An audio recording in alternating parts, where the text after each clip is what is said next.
மயிலாடுதுறை மாவட்டத்தில் ஒருங்கிணைந்த பண்ணையில் சங்ககால முறைப்படி ஊடுபயிர் மகசூல் சாகுபடி செய்து அதிக லாபம் ஈட்டி வருகின்றனர் மயிலாடுதுறையை சேர்ந்த விவசாயிகள். சங்ககால முறை என்றால் என்ன, எப்படி சாகுபடி செய்யப்படும் என்பது குறித்து விரிவாக பார்க்கலாம்.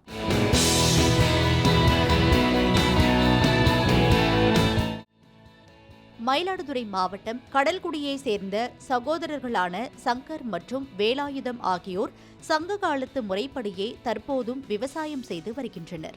நல்ல மகசூல் கிடைக்கும் பயிர்களை சாகுபடி செய்து சுமார் 1 ஏக்கரில் இயற்கை விவசாயம் செய்து அதில் வருமானம் பார்த்து வருகின்றனர். சங்க காலத்தில் இயற்கை உரங்களான மாட்டு சாணம், பன்றி சாணம், ஆட்டு சாணம், இலை தடைகள், காய்கறிகளின் கழிவுகள் ஆகியவற்றை கொண்டு இயற்கை உரங்களை தயாரித்து அதனை தேவையான அளவு பயன்படுத்தி சாகுபடி செய்கின்றனர்.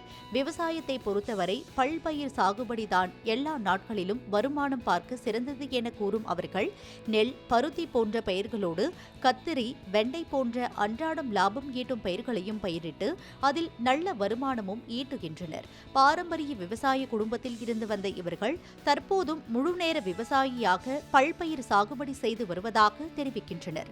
நெல்லுக்கு அடுத்தபடியாக பல வகையான நாட்டு கத்திரிகளை பயிரிடுவதாகவும் இயற்கை முறையிலான விவசாயத்தை நம்பியிருக்கும் தங்களுக்கு நல்ல லாபம் கிடைப்பதாக கூறுகின்றனர். பயிர்களுக்கு இயற்கையான உரங்களான தேக்கு இலை, சவுக்கு இலை, சாணம், காய்கறி கழிவுகளையே பயன்படுத்துகின்றனர். பூச்சி தாக்காத வண்ணம் நொச்சி, நுணா, வேப்பிலை, இஞ்சி, பூண்டு உள்ளிட்ட மூலிகை பொருட்களை இடித்து ஊற வைத்து 20 நாட்கள் கழித்து செடிகளுக்கு அதன் சாற்றை அடித்தால் பூச்சி தாக்குதலே இருக்காது என்றும் கூறுகின்றனர். தேக்கங்கண்ணுங்க, இந்த தேக்கங்கன்று ஒன்று போட்டிருக்காங்க. இந்த பாருங்க, இது போட்டே 3 மாதம் தாங்க ஆகுது. இதனுடைய இலையை பாருங்க பெருசாகவே வந்துருச்சு. இதெல்லாம் ஃபார்மில் வாங்கினது தாங்க. அதாவது ஹைப்ரிட் கண்ணெலாம் என்னமோ கொடுக்குறாங்க, அவங்க கொடுத்தாங்க, அதில் வாங்கியிருக்காங்க, நல்லா போட்டிருக்காங்க. என்ன காரணம்னா இந்த சாணி ஊட்டச்சத்துலாம் போட்டதுனால தாங்க இவ்வளோ தரமாக கிளம்பிருக்கு. விவசாயிகள் அவர்களின் விளைச்சலுக்கு அவர்களை விலை நிர்ணயிக்கும் காலம் இது.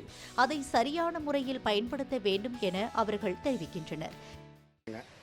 இதை பாருங்கள், இந்த பருத்தி செடி எல்லாரும் போடுறதுக்கு முன்னாடி 45 நாள் லேட்டாக போட்டிருக்கேன். ஒவ்வொரு செடிக்கு பாருங்கள், இதில் 100 காயிலேருந்து 150 காய் வரைக்கும் வரணும். இது வரைக்கும் வந்திருக்குது 70-80 காய் வந்திருக்கு. 45 நாள் லேட்டு. அதுக்கு அந்தாண்ட பாருங்கள் செவ்வாழை, அதுக்கு அந்தாண்ட என்ன பண்ணியிருக்காங்க, தேக்கங்கன்று போட்டிருக்காங்க.